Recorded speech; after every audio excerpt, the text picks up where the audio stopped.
के अजीज और पुंडरी की विकास की गंगा को दोबारा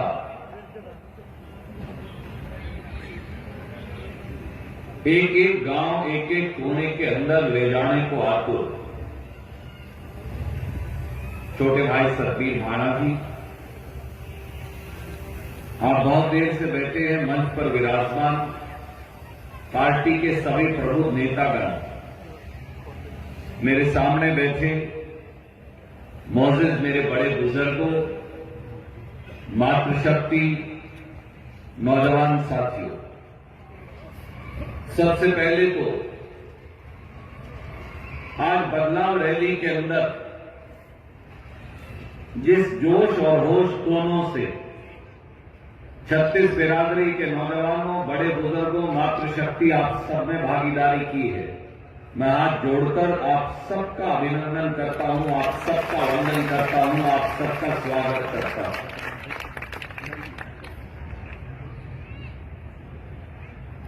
एक एक गांव में जाकर माननीय राहुल गांधी जी का, मल्लिकार्जुन खड़गे जी का, सोनिया गांधी जी का संदेश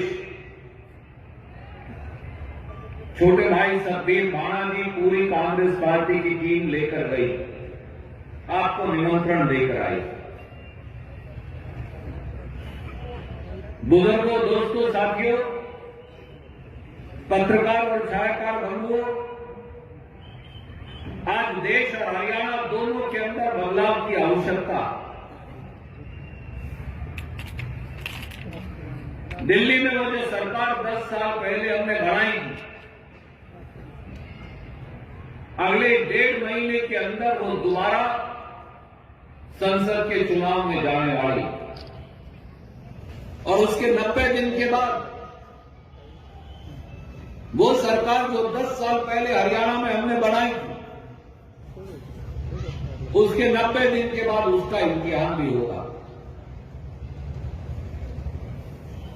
मैं इस इलाके का एक बेटा, मैं आपका भाई और साथी, आज आपको एक ही बात का आह्वान करने आया, अपने भाई सतबीर भाणा के साथ कंधे से कंधा मिलाकर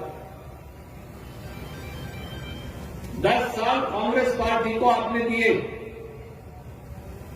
10 साल दिल्ली में मोदी की सरकार को और यहां खट्टर सरकार को आपने दिए, 10-10 साल दोनों सरकारें देख ली। 10 साल के बाद हरियाणा और देश की हालत क्या? ये सवाल मुझे और सतबीर को नहीं, आपको अपने मन में परमात्मा को, वाहेगुरु को हाजिर नाजर मानकर पूछना। आज एक ऐसी सरकार हरियाणा और देश में सत्ता पर काबिज है, जो खेत मजदूर और किसान है, किसी की जाति जांगड़ा हो सकती है, किसी की रोड, किसी की राजपूत, किसी की गुर्जर, किसी की ब्राह्मण, किसी की जाट, किसी की पांचाल, किसी की कश्यप, किसी की पंजाबी, किसी की अग्रवाल, हम जो सारे जमीन से जुड़े हुए लोग हैं, खेत मजदूर और किसान, आज की सरकार में सत्ता पर बैठे हुए हुक्मरान मुझे और आपको नक्सलवादी बताते, हमें उग्रवादी बताते। हरियाणा और देश के किसान को बीजेपी के लोग कोई गुंडा कहता है, कोई मवाली कहता है, कोई नक्सलवादी कहता है, कोई उग्रवादी कहता है।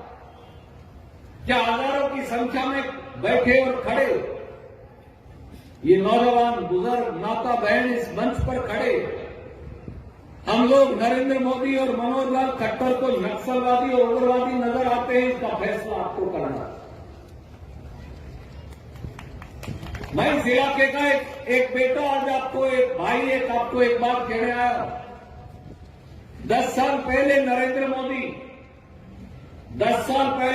मोदी कुरुक्षेत्र आए अपनी लोकसभा के अंदर, और एक भागलपुर बिहार और एक कुरुक्षेत्र हरियाणा के अंदर एक वादा करके गए। 2014 15 अप्रैल की बात है, अगर मुझे सही याद है। नरेंद्र मोदी ने कुरुक्षेत्र की पवित्र धरती पर भगवान श्री कृष्ण की कसम उठाकर कहा कि दिल्ली और हरियाणा में बीजेपी की सरकारें बढ़ा दीजिए, किसान को लागत पर 50% मुनाफा देंगे। और 50 लागत क्या होगी और 50% मुनाफा होगा, उसकी व्याख्या भी की। नरेंद्र मोदी कहा करते थे कि किसान को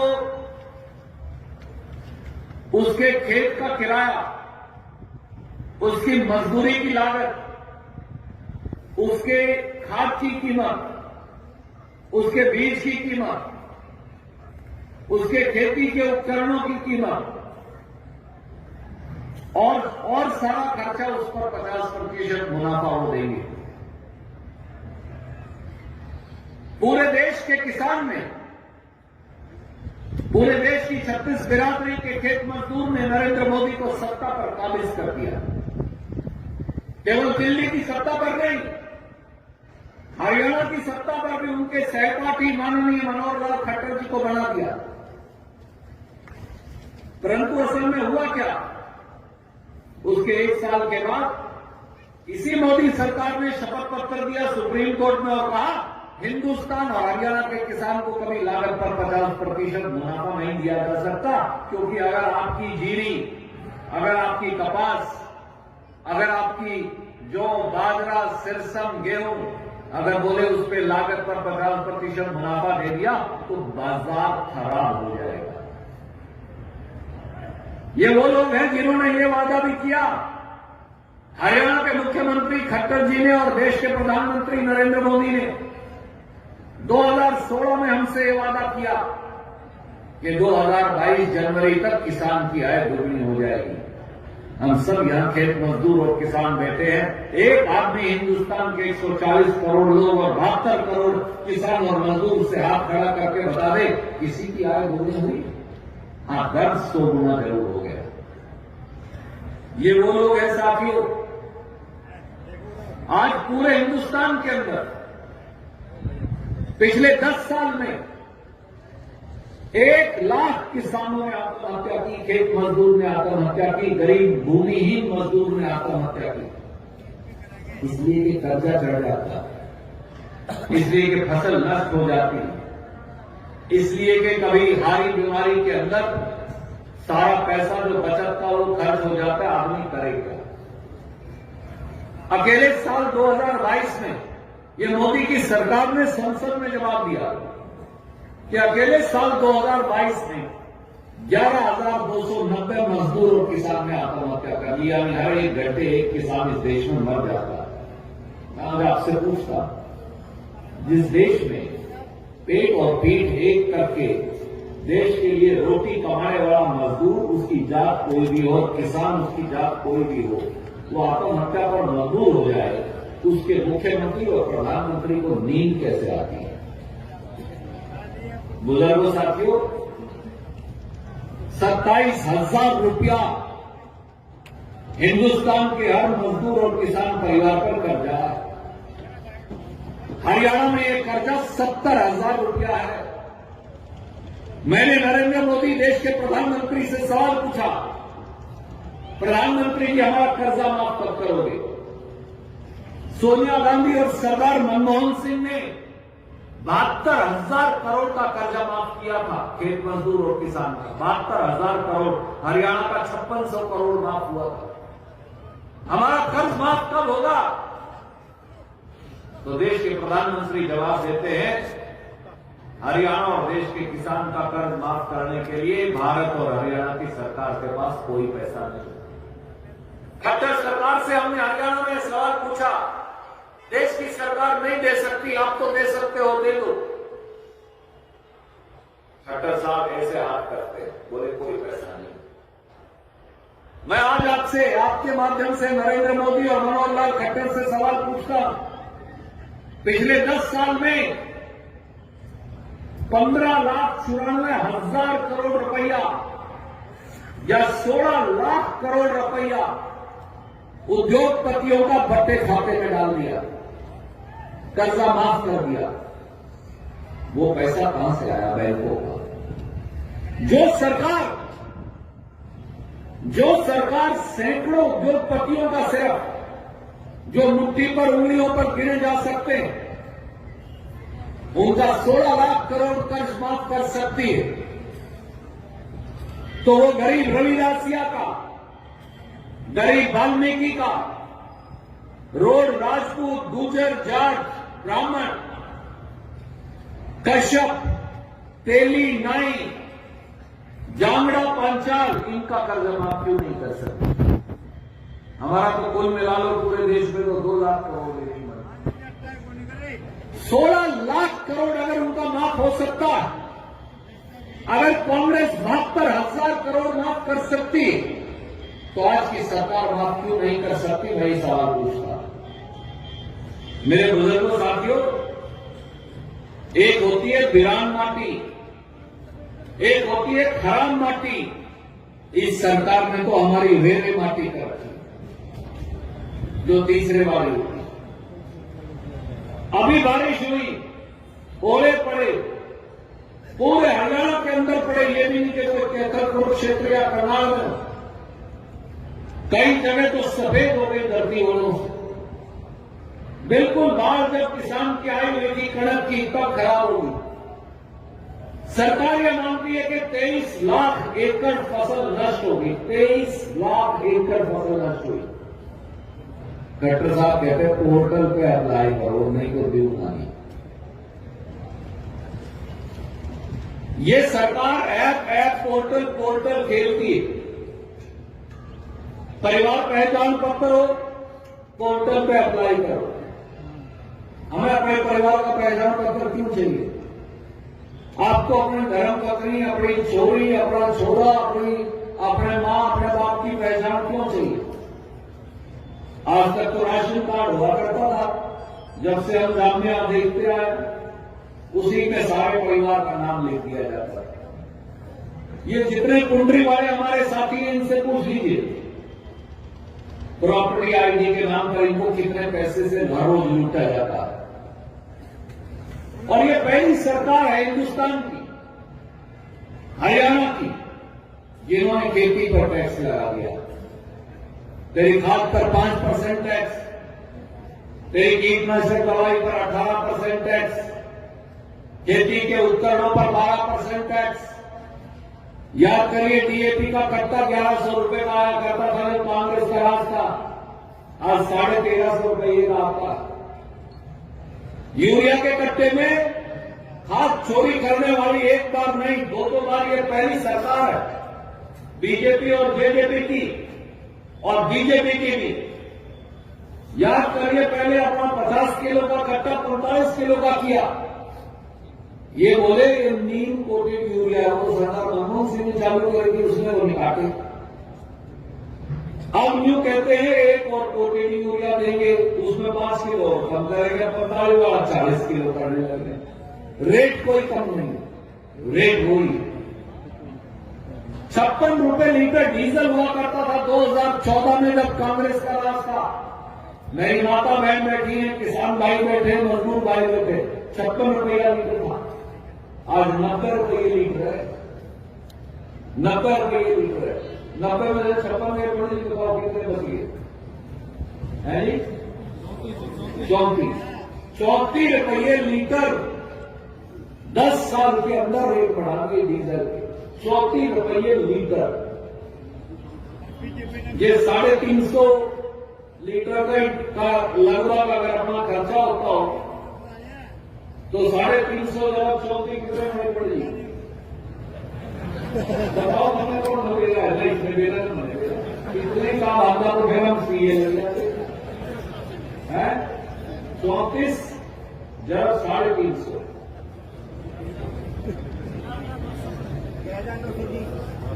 लगभग 10,000 रुपये 11,000 रुपये होते हैं। इतना तो मुझे भी पता है, 11,900 रुपये होते हैं। अब आप मुझे बताओ, एक किले के साथ 12,000 रुपये तो हमारे ओर से सिर्फ डीजल के लिए निकाल रहे साल में, एक किले के साथ। डीएपी का कट्टा, यूरिया का कट्टा, खाद, बीज, टायर, मशीन, कीटनाशक, इन सबको जोड़ देना 25 से 30,000 रुपया किला टैक्स अतिरिक्त लेने लगे। 30,000 रुपया किला पैसे अतिरिक्त टैक्स ले गए। कहने कहते 100 रुपये तुम्हारे छोड़ दिए काली ना। ये मेरी बेटे बैठी, मेरी माँ बैठी, अपने बहू बैठी, बेटियां बैठी, इनसे पूछे देखो। जब सरदार मनमोहन सिंह, सोनिया गांधी और कांग्रेस का राज था तो सिलेंडर 400 रुपए का था। 2014 तक भी गलत तो नहीं करे। वो सिलेंडर 1150 का किया। फिर 5 महीने पहले मोदी बोला 100 रुपए छोड़ दिए, ताली बजाओ। ये बहुत बढ़िया। एक महीने का 100 छोड़ दिए, ताली बजाओ। ये बढ़िया। मेरी होल में 500 रुपए हो वो निकाल ले, फिर 10 उल्टे दे दे, वो 10 दे दिए, ताली बजाओ, 10 और दे दे। बहुत बढ़िया। 480 कर जाएंगे। 400 रुपए का सिलेंडर था। आज भी 900 का सिलेंडर है। अगर 200 काट भी दूं मैं, 900 रुपये का सिलेंडर है। नहीं कहते ताली बजाओ। ये सारी दालें जो है, ये मेरी बेबे रोज लेकर आती बाजार से। दालें आती थी 60 और 70 रुपए किलो, आज आती है 150 रुपये किलो। आटे का क्या भाव था, आज क्या भाव है? बेसन का क्या भाव था, आज क्या भाव है? राजमा का क्या भाव था, आज क्या भाव है? मसालों का क्या भाव था, आज के भाव है? अकेले जीरे का रेट भी अगर आप आंकलन करके देख लो तो 300% बढ़ गया। चाय की पत्ती 70 रुपए किलो आती थी, जब से 4 बार प्रधानमंत्री बना वो 150 से 300 रुपए पहुंचा। कैसे जिए गरीब आदमी, कैसे जिए बैकवर्ड क्लास, कैसे जिए वाल्मीकि, कैसे जिए रविदासिया, कैसे जिए किसान, कैसे जिए दुकानदार, और हमारी मंडियों पे ताला लगा रहे। ये बैठे भाई धान मंडी में पिछले 2.5 साल से कोई बिक्री नहीं हुई। सारे दुकानदार ताला लगाए बैठे। जयपुरी मंडी वाले हमारे भाइयों से पूछ लेना। सारे किसानों को अपनी जिन्स लेकर अडानी के गोदाम में जाना पड़ता है। अगला नंबर पुंडरी मंडी का। मैं अभी पत्रा देख के जाने लग रहा हूं। जानता तो नहीं पत्रा देखना, पर मैं इनका खटर होकर जरूर जानू। पत्रा देखना एक एक करेंगे। अगला नंबर पुंडरी मंडी का, फिर करनाल और पानीपत वालों का। क्यों? पानीपत और करनाल के बीच में अडानी के 200 एकड़ का गोदाम और बना दिया, उसी तरह का जो अपने धान में बना। पूरे करनाल की भी फसल खरीद इस चुनाव के बाद बंद करेंगे और वह पूरे हरियाणा की करेंगे। मैं आपसे पूछता हूं, अपनी जो अनाज मंडियां है ना, इनमें लगभग 5 लाख लोग काम करते हैं। अकेले आड़तियों को मत देखो। आड़ती के दुकान के 4 कारिंदे, कोई मुनीम है, कोई तुलाई वाला, कोई उठाई वाला, कोई मातर साथी सीजन के अंदर 2 पैसे जिन्स कमा लेता, अपने सीजन की कणक इकट्ठी करके ले जाता मजदूरी करके। परंतु सबकी सारी मंडियों के ऊपर ताला लगाने का काम। और मुझे एक बात बताओ, ये अपने जो किसान भाई हैं, ये तो खनौरी बॉर्डर पर बैठे पंजाब में, एक शंभू बॉर्डर के पीछे बैठे। दिल्ली से तो 200 किलोमीटर दूर है। खट्टर साहब ने, दुष्यंत चौटाला ने क्या रखा, कील गाड़ रखी है दिल्ली वाले बॉर्डर के ऊपर। क्यों आई? वो बॉर्डर बंद कर गया, 200 किलोमीटर भाग गए। ये तो पीछे बैठे और 378 दिन पहले बैठे रहे। 378 दिन बैठे होंगे। पत्रकार साथी वहां किसी चिड़िया के पत्थर मारे उन्होंने, फिर तो हमारी तरफ बंदूक के लिए क्यों खड़े, और हमारे बेटों की बंदूक है। नस्तर क्यों बिछा रखे, पत्थर क्यों बिछा रखे हैं, रास्ते क्यों बंद कर रखे हैं? क्या ये उग्रवादी है या दिल्ली पे कब्जा करने जाने लगे? क्या मुझे मेरी सरकार के पास फरियाद लेकर अपने प्रधानमंत्री या मुख्यमंत्री के पास फरियाद लेकर जाने की इजाजत नहीं? याद करिए, राजीव गांधी प्रधानमंत्री थे, महेंद्र सिंह टिकैत किसानों का लीडर थे, आज है नहीं, जिंदा नहीं है, स्वर्गवास हो गया। 1 लाख किसानों को लेकर दिल्ली आ गए, पंजाब, हरियाणा, यूपी के। राजीव गांधी जी ने कहा सारे दरवाजे खोल दो।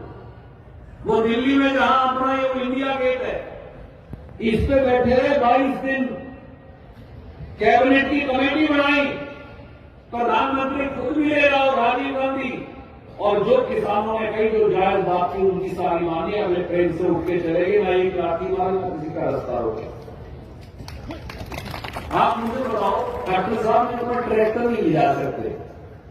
खट्टर साहब, ये हम सारे ट्रैक्टर, ट्राली, हैरो, हल, कसी सारे हटा लेना, मुख्य मरोगे सारे, फिर कुछ नहीं और इस देश के पास।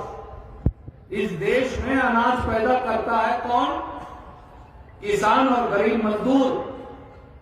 कैसे करता? मशीन से, ट्रैक्टर से, हैरो से, हल से, कसी से। ये बंदे मारने की चीज नहीं है, ये लोगों को जिंदगी देने की चीज है। ट्रैक्टर कोई टैंक है जो दिल्ली के लाल किले पे बम चला देगा। आप मुझे बताओ, पत्रकार साथी बैठे हैं, आप बताओ, ट्रैक्टर टैंक है या ट्रैक्टर कोई बफोर्स की बंदूक है जिसमें है गोल्ड विकेट पे? मेरे पास ट्रैक्टर है, इस भाई के पास साइकिल है, इसके पास स्कूटर है, इस पर मोटरसाइकिल है, किसी और का पैरे की सवारी है। अगले अपनी बड़ी मर्जी से, या तो उन्होंने कोई झगड़ा किया, उन्हें जाने क्यों नहीं देते।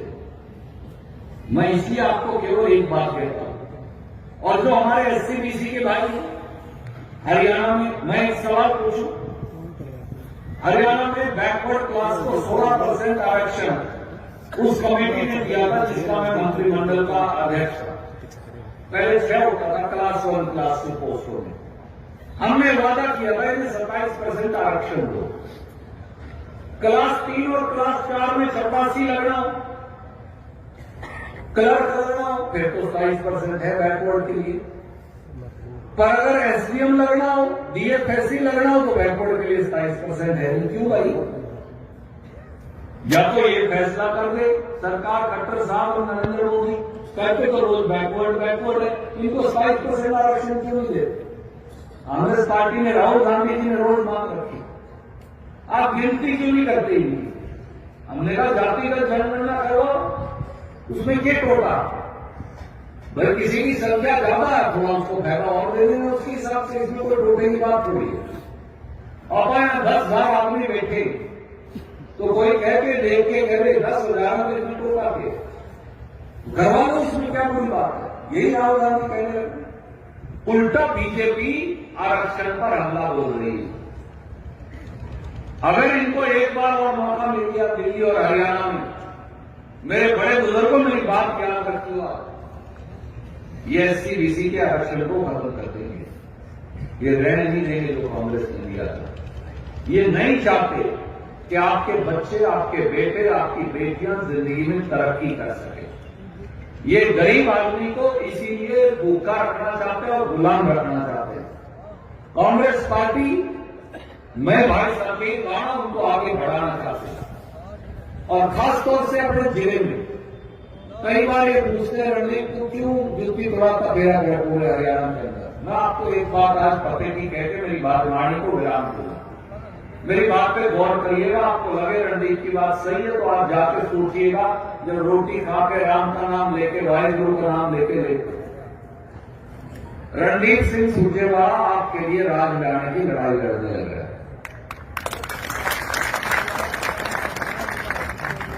हमारा लक्ष्य, निशाना केवल एक है, मुझे सतबीर भावना में कुछ नहीं चाहिए।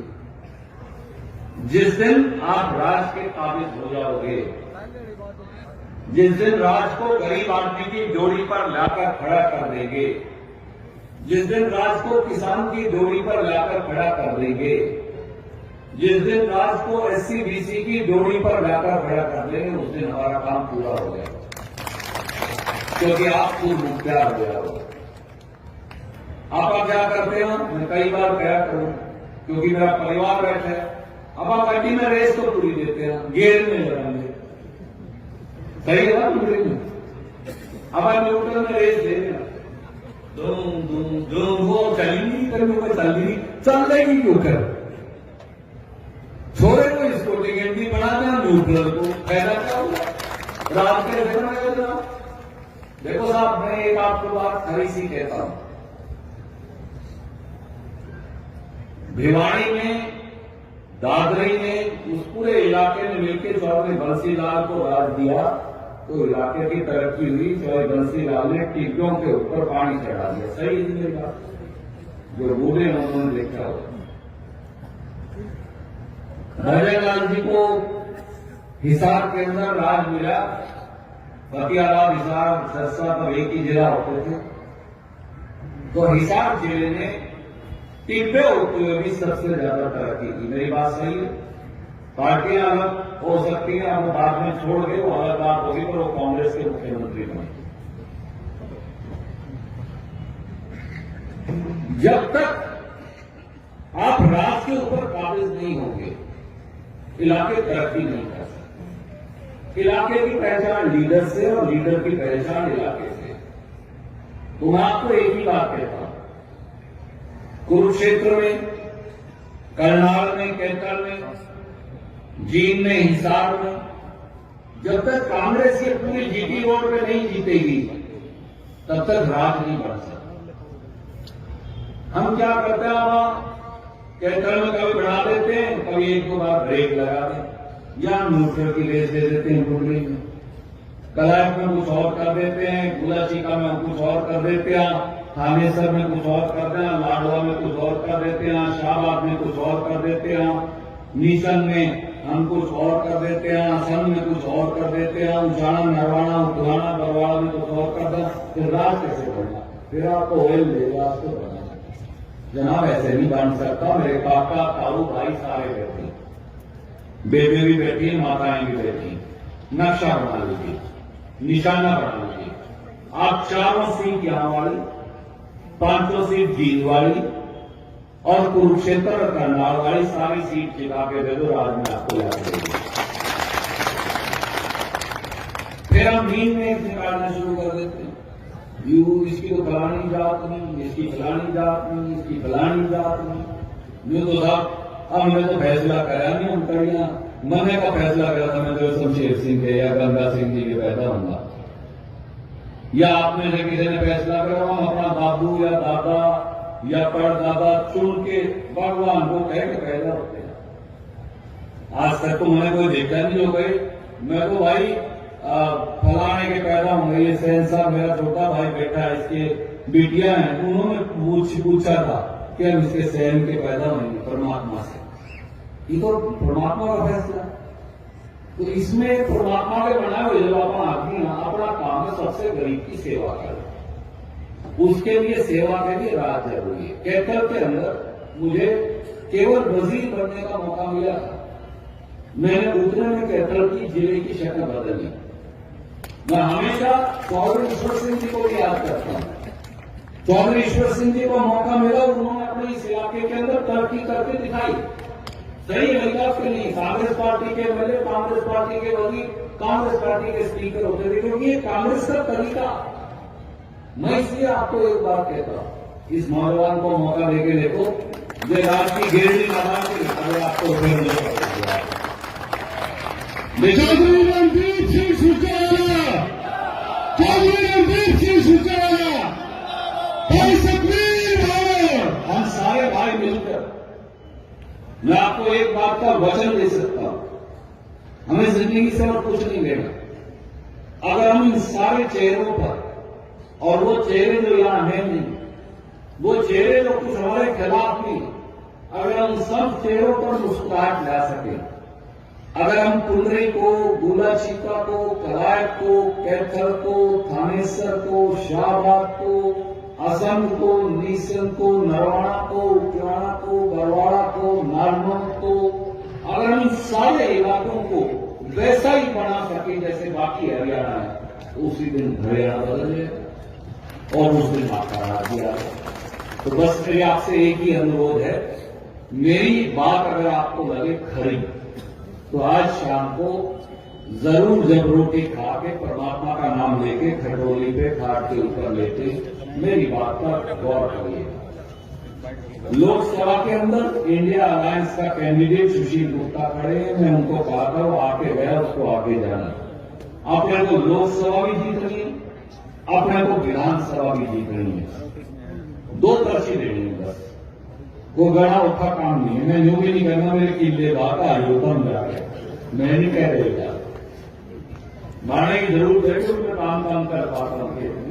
और मैं ये भी नहीं कहना कि मेरे किले बात आयो या दवाई गेट का आयो या छिड़काव करता आयो या पानी दे का आयो सवेरे जाके ना। 2 बार बटन डाबड़ी, एक बार एमपी का, एक बार एमएलए का। 2 बटन रणजीत के कहने से बात कर दिखा और आज आपकी दौड़ी पर जाकर खड़ा कर देंगे। सबको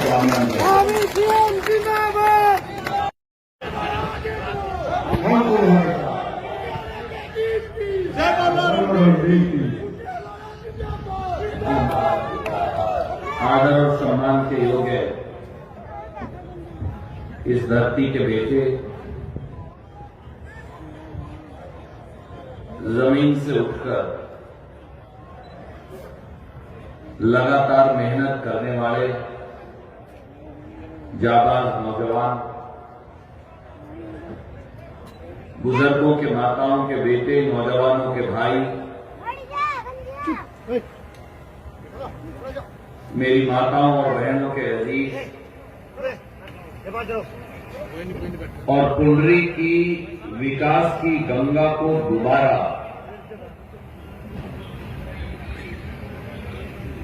एक एक गांव, एक एक कोने के अंदर ले जाने को आतुर छोटे भाई सतबीर भाना जी, आप बहुत देर से बैठे हैं मंच पर विराजमान पार्टी के सभी प्रमुख नेतागण, मेरे सामने बैठे मौजूद मेरे बड़े बुजुर्गों, मातृशक्ति, नौजवान साथियों, सबसे पहले तो आज बदलाव रैली के अंदर जिस जोश और होश दोनों से 36 बिरादरी के नौजवानों, बड़े बुजुर्गों, मातृशक्ति आप सब ने भागीदारी की है, मैं हाथ जोड़कर आप सबका अभिनंदन करता हूं, आप सबका वंदन करता हूं, आप सबका स्वागत करता हूं।